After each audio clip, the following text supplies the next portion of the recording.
saya Hengki Satria Putra dari dosen kampus JIHS.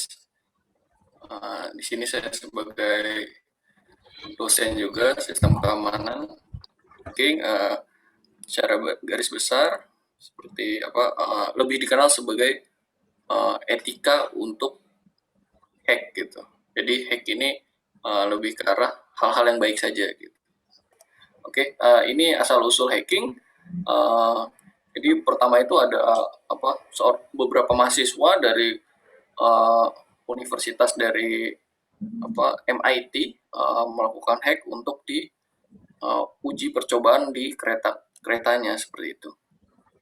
Selanjutnya ini asal usul untuk Topeng Anonymous. Sejarahnya itu dulu ada sebuah film dari namanya kisah dari Guy Fawkes. Di sini adalah seorang masyarakat yang membela masyarakatnya karena ditindas oleh penguasa yang ada di negaranya, yaitu negara Inggris di sana.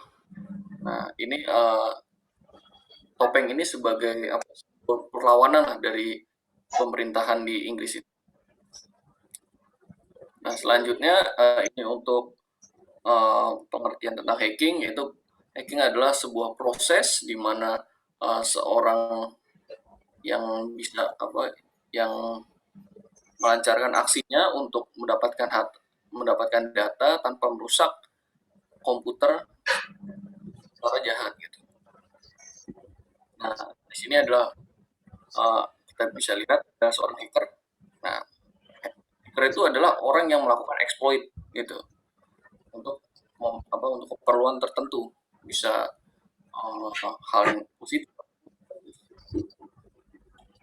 Selanjutnya di sini kita bisa lihat di sini ada gambar snake, terus hack, hit, dan recharge. Jadi kehidupan seorang hacker tuh seperti ini gitu. Kita nggak lupa makan, terus ikut lagi, terus makan lagi, baru istirahat gitu. Nah, selanjutnya di sini kita bisa lihat untuk tipe-tipe hackingnya.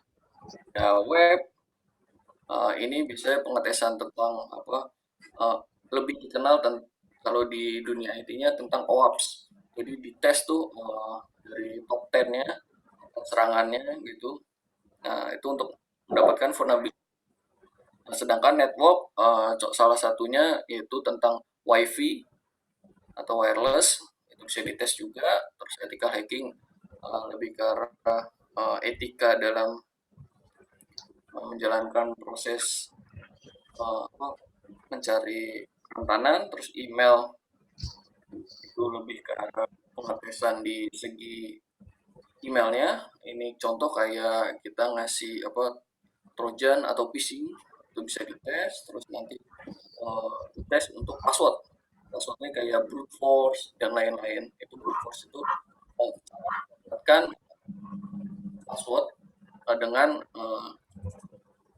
keyword yang ada di teks tersebut secara acak. Selanjutnya ada beberapa tools yang kita gunakan dalam proses hacking ataupun pentest. Nah, ini sekedar review sedikit. Pentest itu adalah sebuah aktivitas di mana kita melakukan suatu pengetesan terhadap hasil atau target kita gitu untuk mendapatkan kerentanan. Nah, di sini kita bisa lihat prosesnya ada scanning, enumeration, dan gain access. Nah, di sini untuk scanning kita bisa gunakan Nmap untuk melihat port-portnya, terus group suite untuk intercept dan lain-lain. Nah, enumeration kita bisa gunakan John the Ripper dan lain-lain. Ini tugasnya untuk mendapatkan berupa informasi untuk mendapatkan proses selanjutnya. Nah, selanjutnya ada gain access. Nah, gain access ini lebih kental dengan exploit. Itu kita mendapatkan user atau password untuk login ke dalam perangkat tersebut. Gitu. Nah, selanjutnya ada tipe-tipe hacker, ada black hat, ada grey hat, dan white hat. Ini adalah 3 tipe yang sangat berbeda gitu. Nah, oke, yang pertama ada black hat. Black hat ini apa sih? Jadi black hat ini adalah sebuah hacker atau seseorang yang mencoba masuk ke dalam sebuah infrastruktur ataupun keamanan dari sebuah perusahaan tanpa tanpa izin dari si perusahaan tersebut. Jadi legal lah gitu. Nah, ini sangat tidak direkomendasikan karena ini bisa bisa masuk ke dalam cyberpolice atau cyberkriminal gitu. Selanjutnya ada yang namanya white hat. White hat itu apa sih?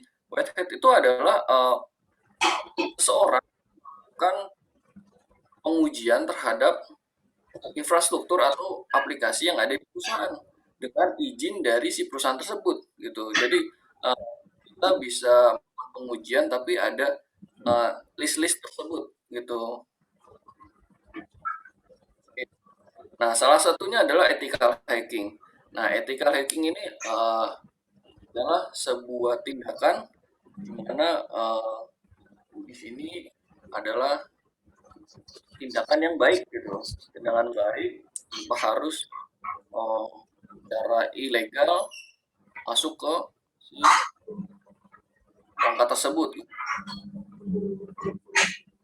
Nah, selanjutnya ada grey hat. Grey hat ini adalah sebenarnya prosesnya tidak jahat, tapi dilakukannya nggak selalu legal. Jadi ini termasuk di antara keduanya, di antara black dan white hat. Nah, salah satunya adalah bug bounty. Nah, di sini adalah bug bounty adalah di mana seorang penguji mendapatkan bug atau sebuah kesalahan dari aplikasi tersebut gitu. Nah, habis itu kita laporkan ke perusahaan tersebut. Biasanya perusahaan tersebut merespon dan akhirnya ada yang memberikan sertifikat ataupun memberikan hadiah gitu, biasanya gitu. Nah, kebetulan dari pembicara kedua nih pernah melakukan bug hunter nih, yang pernah mendapatkan reward nih biasanya nih. Ini udah master sekali pembicara kedua ini kita. Ini salah satu buktinya ada yang namanya Santiago Lopez. Dia ini seorang anak muda yang bisa mampu membeli 2 mobil dan membeli rumah gitu dengan proses di bug bounty gitu. Nah, ini kan lebih ke arah legal. Jadi dia ini nggak seperti black hat. Black hat kan melakukannya secara ilegal tanpa izin gitu. Nah, selanjutnya ini salah satu kompetisi hacking. Ada hack, fix, present, dan win. Di sini adalah proses kompetisi, salah satunya adalah CTF, capture the flag. Gitu. Nah, selanjutnya di sini kita bisa lihat tentang keuangan dari cyber security gitu. Mungkin kalau sebelum masuk ke cyber security ya keuangannya standar gitu. Tapi setelah masuk ke cyber security budgetnya nambah terus karena ketika Anda kerja Anda bisa jadi pentester, di luar pentester Anda bisa menjadi bug bounty. Nah, yang Anda pilih apa nih sekarang? Mobil keren, perempuan cantik, ataupun jadi Microsoft, atau sebaliknya jadi profesional hacker. Gitu. Oke, di sini JHS Jakarta International Hotel School. Di sini ada dua mata kuliah yang kita akan bahas lebih dalam. Itu pertama ada cyber security. Cyber security kita bahas tentang blue team, itu tentang CM dan lain-lain, cara memproteknya gitu. Sedangkan kita juga punya mata kuliah tentang pen testing. Pen testing ini lebih ke arah red team. Red team itu adalah sebuah tim di mana tugasnya itu menguji untuk mencari kerentanan gitu atau celah yang ada di sistem gitu. Kita melakukan pengetesan gitu. Oke. Nah, setelah yang kita ajarkan di JHS, hasil yang kami harapkan adalah lulusan dari JHS ini menjadi cyber security profesional ataupun jadi pen tester yang sangat handal gitu. Jadi siap kerja lah setelah lulus dari JHS ini gitu. Nah, oke, sedikit informasi yang dapat saya berikan. Informasinya mungkin bisa bermanfaat. Selanjutnya bisa dilanjutkan ke pembicara kedua. Baik, terima kasih Bapak Hengki atas pemaparan yang diberikan. Dari pemaparan yang tadi sudah kita dengarkan, kita bisa tahu ya bagaimana awal mula terbentuknya topeng anonimus sebagai simbol hacker, dan juga kita bisa tahu bagaimana sih kehidupan hacker. Sangat bermanfaat ya guys. Sebelum masuk ke pembicara kedua, ada informasi nih dari pihak marketing. Pihak marketing dipersilakan. Selamat sore untuk kaum muda yang sudah gabung di acara seminar kali ini. Terima kasih ya. Ini seminar yang sangat bermanfaat untuk teman-teman. Awal mula teman-teman bisa kenal Politeknik Jakarta Internasional. Nah, untuk teman-teman yang sudah gabung di seminar ini dan pengen banget join di Politeknik Jakarta Internasional, ya teman-teman bisa dapat potongan khusus sampai jutaan rupiah. Nah, pokoknya caranya gampang banget. Kamu harus ikuti seminar ini sampai selesai. Nanti ada link absen. Kamu harus ngisi ya secara detail dan nama kamu akan terdaftar sebagai calon mahasiswa yang mendapatkan potongan sampai jutaan rupiah. Menarik banget teman-teman. Jangan sampai kehabisan kota. Ya, langsung daftarkan diri kamu sekarang juga supaya mendapatkan potongan biaya kuliah khusus itu. Oke, terima kasih. Sedikit aja dari marketing untuk lebih fokus lagi ke seminar ini. Terima kasih.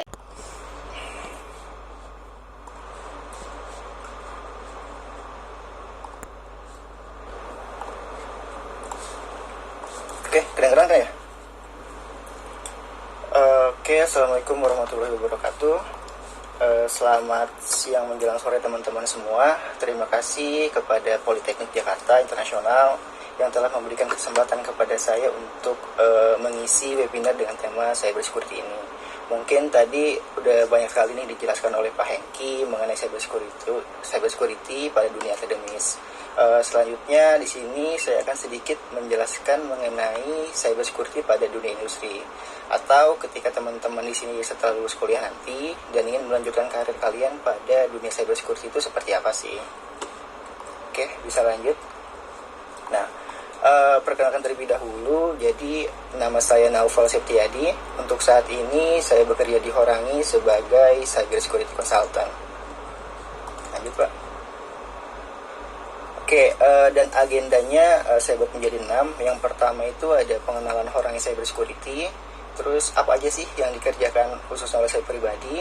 Terus dunia kerja cybersecurity, skill pada dunia cybersecurity, tips-tips cybersecurity, dan mungkin nanti di akhir ada live demo. Oke, lanjut. Nah, di sini ada Horangi. Jadi Horangi itu adalah perusahaan cybersecurity yang berasal dari Singapura atau headquarter-nya itu ada di Singapura dengan klien yang ada di Indonesia, Hong Kong, Thailand, Korea Selatan, Filipina, dan ada di Amerika Serikat. Mungkin ketika kita berbicara mengenai cybersecurity, jadi cybersecurity itu sebenarnya perlindungan suatu sistem, data, jaringan, dan program dari ancaman serangan digital. Biasanya serangan ini dilakukan oleh pihak tak bertanggung jawab. Contohnya mungkin tadi yang sudah dipaparkan oleh Pak Hengki tentang macam-macam hackernya juga. Terus dari cybersecurity ini biasanya itu untuk mengakses informasi sensitif atau bahkan mengubah dan menghancurkan data-data penting. Oke, selanjut. Nah, di sini ada web dari Horangi, yaitu Horangi itu ada di id.horangi.com untuk di Indonesia, dan mungkin untuk universalnya itu ada di horangi.com.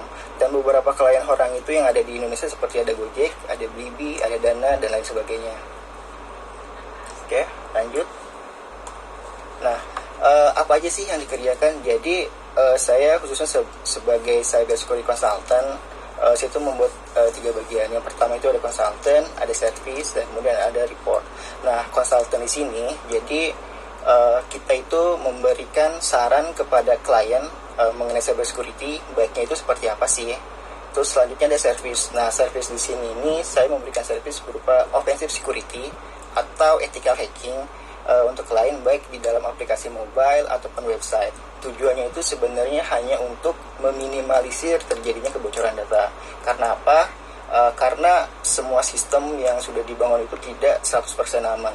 Mau ada cyber security ataupun tidak, itu memang tidak terjamin 100% aman yang dari namanya kebocoran data. Jadi tujuannya itu benar-benar meminimalisir.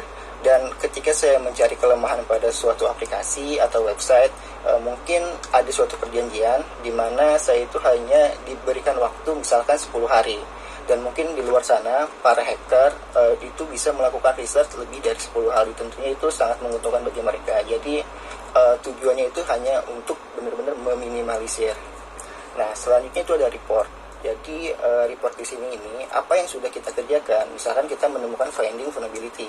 Nah, nanti kita tuangkan dalam sebuah report, nanti kita kasih ke klien, atau biasanya itu dibuat dalam bentuk dokumen, dan bisa juga ada suatu web yang memang khusus kita bisa membuat report di web tersebut. Seperti itu. Oke, lanjut. Nah, dunia kerja cyber security. Jadi ini secara universalnya ada blue team, red team, dan purple team. Tadi juga sebenarnya sudah banyak dijelaskan oleh Pak Hengki juga nih mengenai blue team, red team itu seperti apa. Oke, mungkin bisa lanjut, Pak. Nah, jadi blue team di sini ini sebenarnya sebagai tim internal yang bertugas untuk melakukan pencegahan serta pelindungan terhadap kemungkinan cyber attack. Terus ada defensive security, incident response, threat hunting, operational security, ada CM juga, CM yang mungkin tadi sudah dijelaskan oleh Pak Hengki, dan ada digital forensik.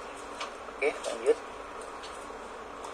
Nah, di sini ada red team. Nah, saya pribadi sebenarnya di cyber security masuk ke bagian red team. Jadi red team itu orang yang melakukan katakanlah hacking lah, ethical hacking, tapi kita itu mempunyai etika-etika dan memang udah ada perjanjian antara suatu company dan company itu pasti ada suatu perjanjian yang harus kita lakukan dan apa yang tidak kita lakukan.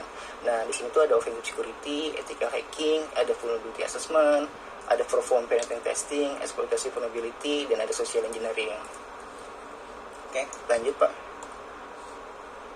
Nah, purple team di sini ini sebenarnya itu gabungan nih antara red team dan blue team untuk bekerja sama melakukan kolaborasi improve pada cyber security company. Teman-teman juga sebenarnya bisa nih masuk ke purple team. Misalkan kalian pengen jadi seorang purple team, dimana misalkan gini, ketika teman-teman sudah menguasai blue team atau defensive security, kalian itu hanya tinggal berpikir caranya bagaimana sih seorang attacker atau seorang hacker ini melakukan pembobolan data. Jadi kalian itu berpikirnya seperti itu, bagaimana caranya, dan mungkin kalian sudah punya basic caranya bertahan seperti apa. Nah, tinggal berpikir bagaimana caranya si attacker itu melakukan penyerangan, ataupun sebaliknya. Jadi ketika seorang attacker ini melakukan katakanlah hacking, nah dia itu berpikir bagaimana sih seorang blue team itu melakukan penahanan. Jadi purple team di sini sebenarnya kolaborasi. Bisa juga kita masuk ke dalam purple team, cuman sebenarnya agak sedikit sulit. Karena apa? Karena kita itu harus menguasai salah satu dan harus bisa satunya. Misalnya kita expert ke blue team, kita juga harus tahu red team ataupun sebaliknya. Oke, lanjut, Pak. Nah, terus ada skill pada dunia cyber security. Jadi ada hard skill dan ada soft skill. Jadi mungkin hard skill di sini ini kemampuan spesifik yang dimiliki. Terus soft skill kemampuan yang merupakan sifat bawaan dan tidak dipelajari secara formal. Lanjut. Nah, untuk hard skill di sini itu sebenarnya ada programming, ada network, dan ada analis. Yang paling penting di dalam dunia cyber security itu yang adalah tuh pemrograman. Programming karena apa? Karena apa yang kita gunakan yang berhubungan dengan IT, baik dari website, aplikasi, handphone, laptop, itu pasti semua terbuat dari bahasa pemrograman. Dan untuk cyber security ini sebenarnya kita itu kan bukan developer nih, bukan seseorang yang membuat suatu aplikasi, tapi kita itu bagaimana caranya memberi kode bahasa pemrograman tersebut biar rusak gitu, ibarat seperti itu. Jadi kita yang penting tahu flow-nya itu seperti apa, terus itu menggunakan bahasa pemrogramannya apa, terus nanti kita mungkin dari situ kita bisa menganalisa dan mungkin hanya menginputkan beberapa source code yang bisa membuat si source code itu misalnya ada bug-nya di situ. Jadi kita itu bukan seorang developer, tapi kita itu sebenarnya perusak dari bahasa pemrograman itu. Jadi yang paling penting itu kita mengerti bahasa pemrograman. Tidak dibutuhkan untuk jago, tapi yang penting mengerti flow dari bahasa pemrograman itu. Nah, selanjutnya ada network.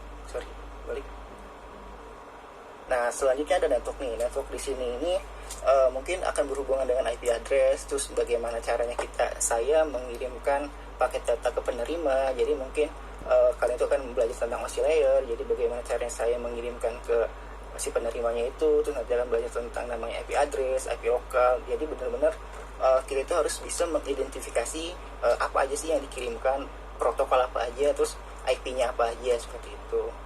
Terus ada analis. Jadi ketika kita sudah kuat di bahasa pemrograman, di network, nah selanjutnya kita tinggal menganalisa nih targetnya itu apa sih. Misalkan web A nih, web A ini ternyata menggunakan bahasa pemrograman PHP. Nah berarti kita tinggal mempelajari dari bahasa pemrograman itu aja, seperti itu. Lanjut. Nah, terus ada soft skill. Soft skill ini sebenarnya seperti kemampuan bawaan dari diri kalian. Jadi mungkin kemampuan berkomunikasi, semangat belajar, ketelitian, dan tidak menyerah. Sebenarnya sih yang paling penting itu untuk ketika kalian masuk di dunia cyber security khususnya konsultan, yang paling penting itu sebenarnya berkomunikasi. Karena apa? Ketika kalian ditempatkan di suatu klien, nah yang paling penting itu berkomunikasi.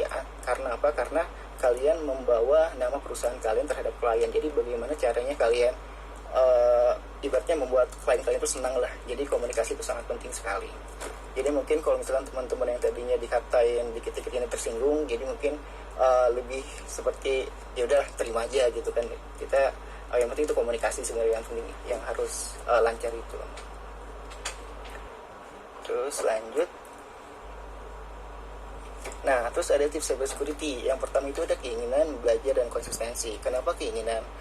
Mungkin tadi juga Mas Hengki sudah memaparkan tentang bug bounty. Jadi mungkin pengalaman dari saya pribadi, mungkin pada zaman kuliah memang sering kayak hacking kayak gitu. Terus lari ke namanya bug bounty. Jadi bug bounty itu seperti wadah atau platform. Kalau misalkan di Indonesia itu ada beberapa platform bug bounty. Jadi ketika kita melakukan report ke dalam platform tersebut, kita itu kalau misalkan report kita valid, nah biasanya kita akan mendapatkan rewardnya itu baik berupa sertifikat ataupun uang. Dan dulu itu awal mulanya saya itu hanya ingin caranya bagaimana sih mendapatkan sertifikat dari bug bounty itu. Jadi saya terus mencari, terus saya nge-report dan ternyata valid. Ya udah saya dapatkan sertifikat. Ya udah akhirnya kan ada rasa keinginan nih, saya senang, terus lanjut belajar. Nah, jadi yang paling penting itu pertama keinginan. Terus ketika kalian sudah punya keinginan, kalian itu harus belajar. Jadi ilmu dari dunia cyber security di sini ini benar-benar dinamis. Kalian tidak bisa hanya mengandalkan apa yang kita punya saat ini, tapi mungkin lusa, minggu depan itu pasti akan berkembang. Jadi benar-benar harus belajar. Untuk dunia cyber security ini kalian tidak bisa pasif lah untuk belajar, harus terus belajar. Nah, terus selanjutnya ada konsistensi. Nah, konsistensi di sini ini ketika kalian sudah mempunyai keinginan, kalian sudah belajar, terus selanjutnya konsisten nih, apa yang sudah kalian terapkan, apa yang sudah kalian inginkan itu di dalam hati, kalian harus lakukan kayak gitu.